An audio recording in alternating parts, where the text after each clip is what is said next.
Tim, you may start now. There are no passengers on Spaceship Earth. We are all crew.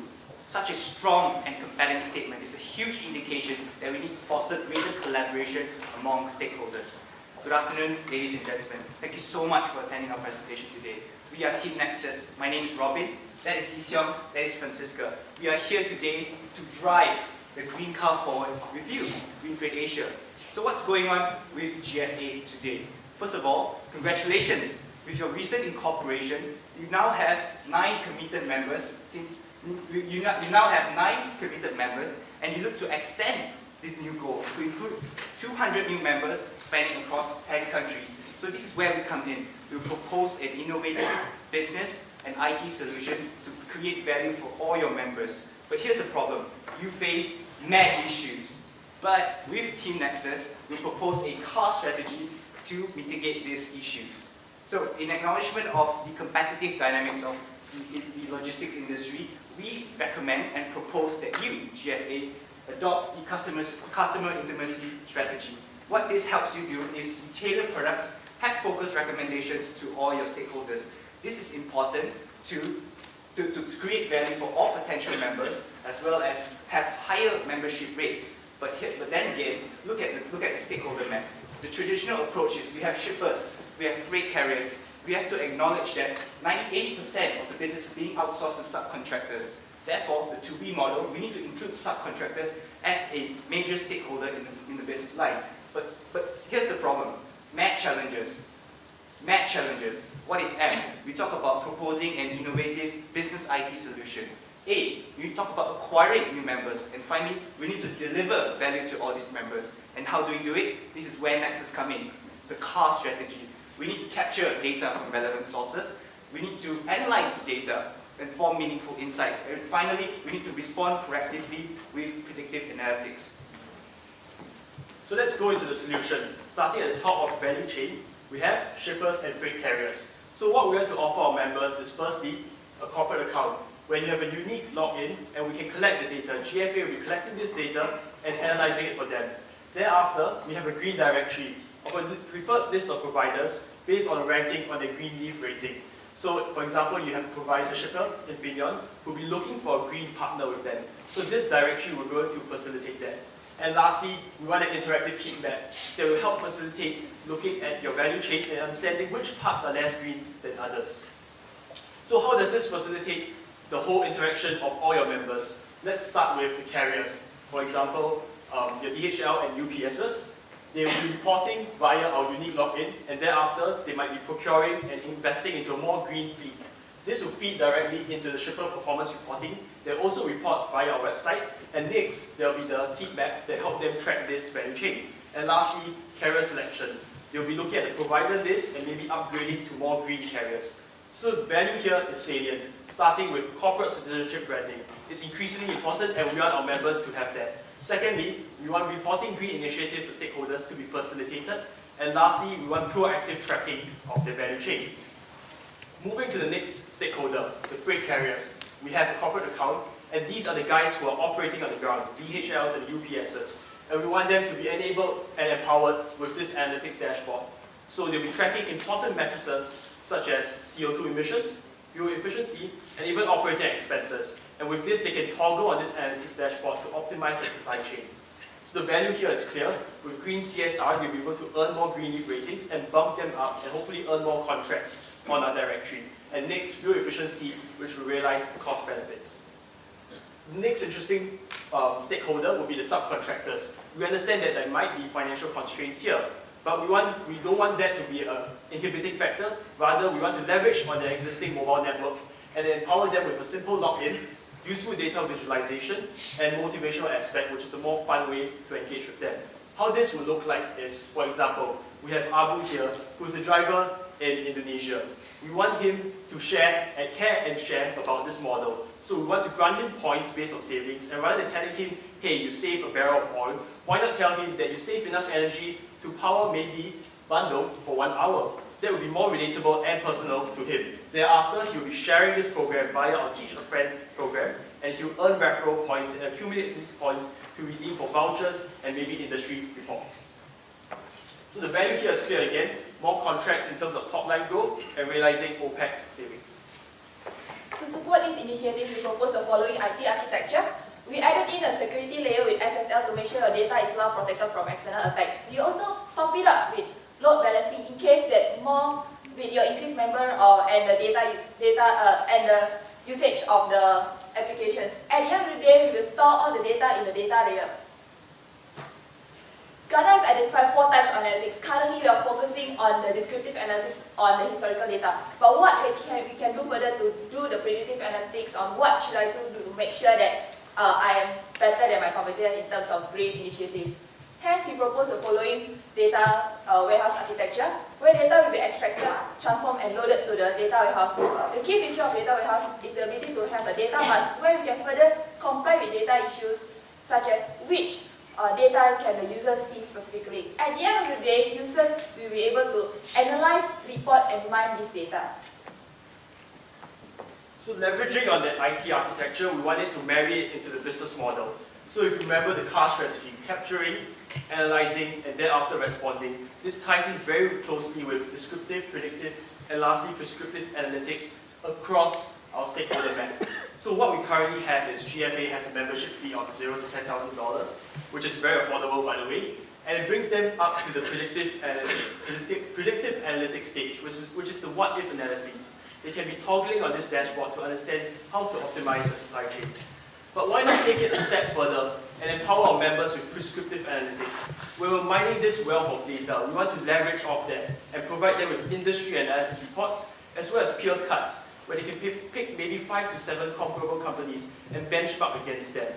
This will provide GFA with an additional revenue stream. So what you have seen so far is the value that GFA provides to its members. But in the larger scope of things, we must understand that GFA must have a robust process to onboard and retain the members. So we have 3 phases: the pre-member phase, checks, and the post. GFA must set standards, very strict standards, and implement the system with the partnering of Nexus. Thereafter, you can onboard the members, collect the data, verify via sanity checks in our data warehouse, and lastly, store this data for easy access. Storing it for easy access will allow us to grant audits and certification. So what do I mean by this? You have GFA on one hand, and you have the members on the other. So the members will go through auditing to make sure that they are complying to our strict regulations, and in return, GFA will grant them access of this logo for free, because we want our members to be sharing this green leaf label with the world. Lastly, we have compliance. The top 5 to 10% maybe, and any anomaly companies will be subject to compliance because we want this ecosystem to be kept clean.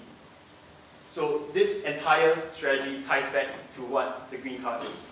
As always, there's bound to be risks, but we'd like to highlight perhaps the major risks. With our sophisticated solution, what happens if our stakeholders refuse to adopt it, don't know how to adopt it? And we mitigate this by proposing a training program to our stakeholders. And as always, to ensure the successful implementation of our project, we have a timeline. We adopted the software development lifecycle, which means we start with requirements gathering, and it will be an ongoing process all the way to testing and final product development at the beginning of Q1. And change management is, of course, an ongoing intrinsic process. So GFA and Nexus can partner in a win-win partnership, and this structure will be very clean. We do not require any upfront fees because we understand GFA is a non-profit and might be cash-strapped, but rather we want our success to be intertwined with your success, and we want skin in the game through royalty structure. So you'll notice in our further analyses that as your revenues increase, our royalty fees actually decrease.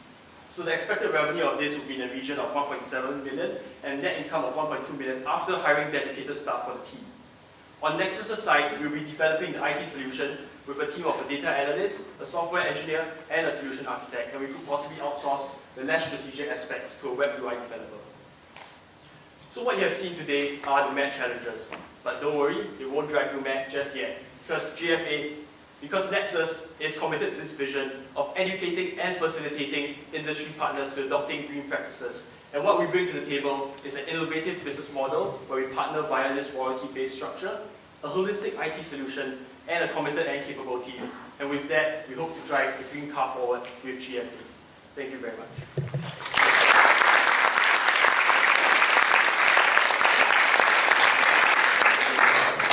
Thank you. Judges, any questions?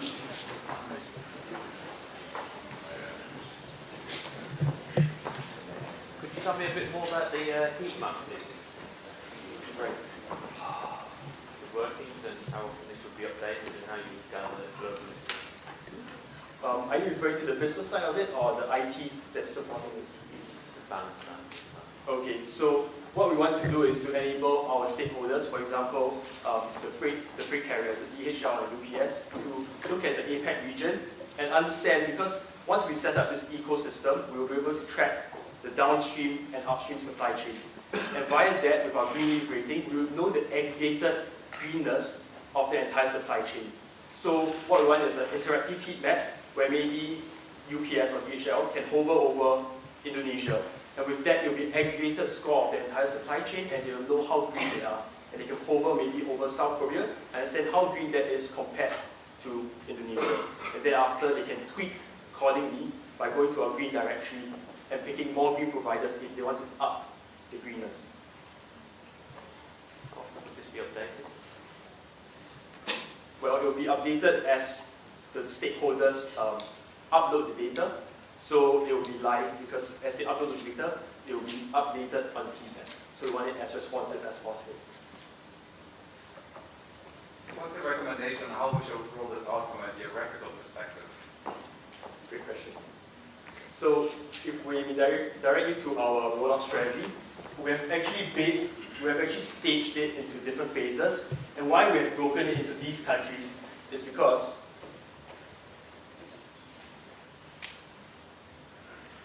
so we based it on certain matrices.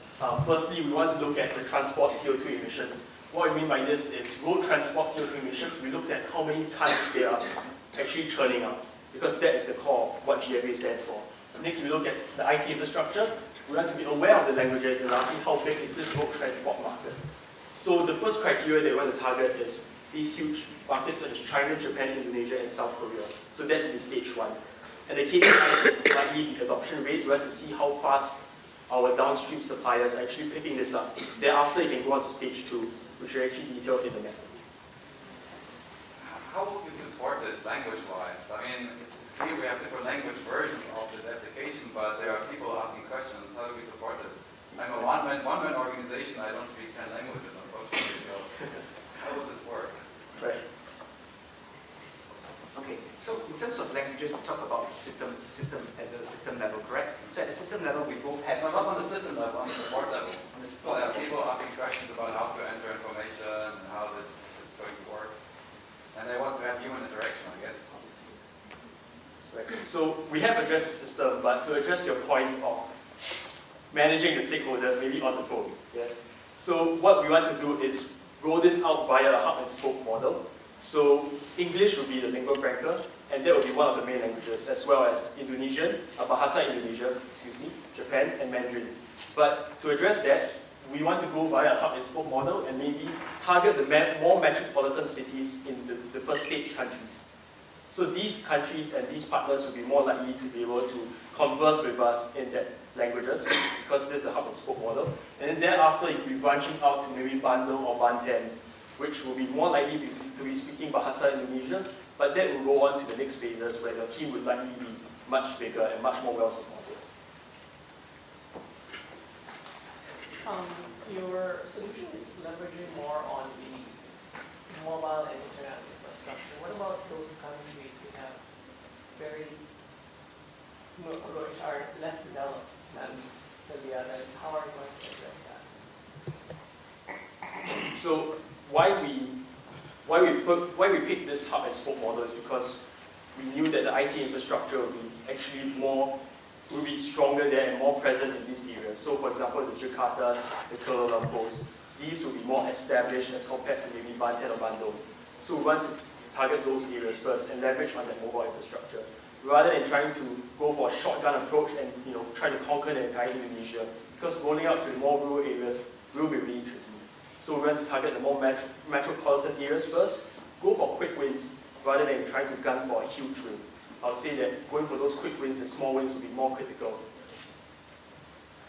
I like the idea of you guys carrying out the whole thing and include the subcontractors or even the fourth parties or stuff.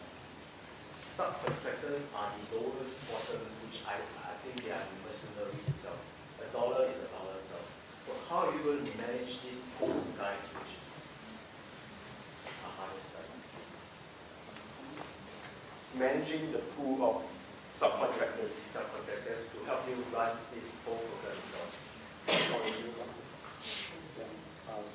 So why we pick subcontractors? Maybe I can explain to you why we pick So subcontractors. you guys carry out very nicely. It's until the subcontractor because usually people look at the consumer itself.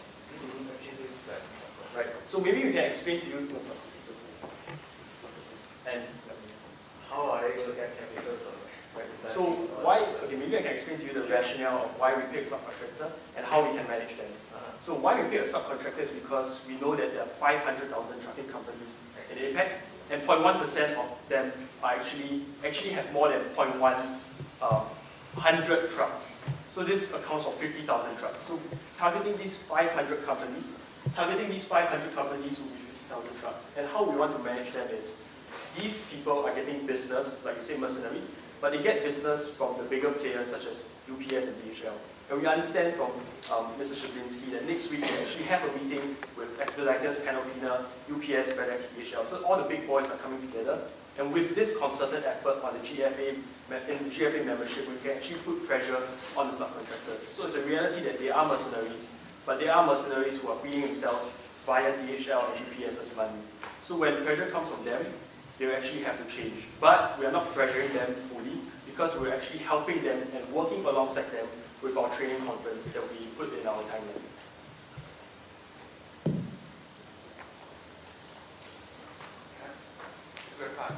Yeah, you mentioned that using Google APEX is or your back end at least. Can you explain to me why you decided that choice? So first of all, Google App Engine, it's a cloud-based solution. We acknowledge that our solution has to be as cost-effective as possible. So we decide to move the hosting to cloud. Why is it more cost-effective? First of all, you don't have to pay for server hosting. Second solution, why? Scalability. You don't have to Okay. Second of all, we have some really interesting case studies. Ubisoft, they have 2, 3 million, even 10 million users using their applications, their in application. It's all hosted on Google App Engine. On the data analytics side, we have Claritics, the data analytics company. They uses big data and they rely wholly on Google App Engine. And the third case study we have Mac Office. They use Google App Engine for instance scalability. So based on these three key case studies, my apologies, this provides a compelling reason for us to use Google App Engine. Okay, thank you, Team Nexus.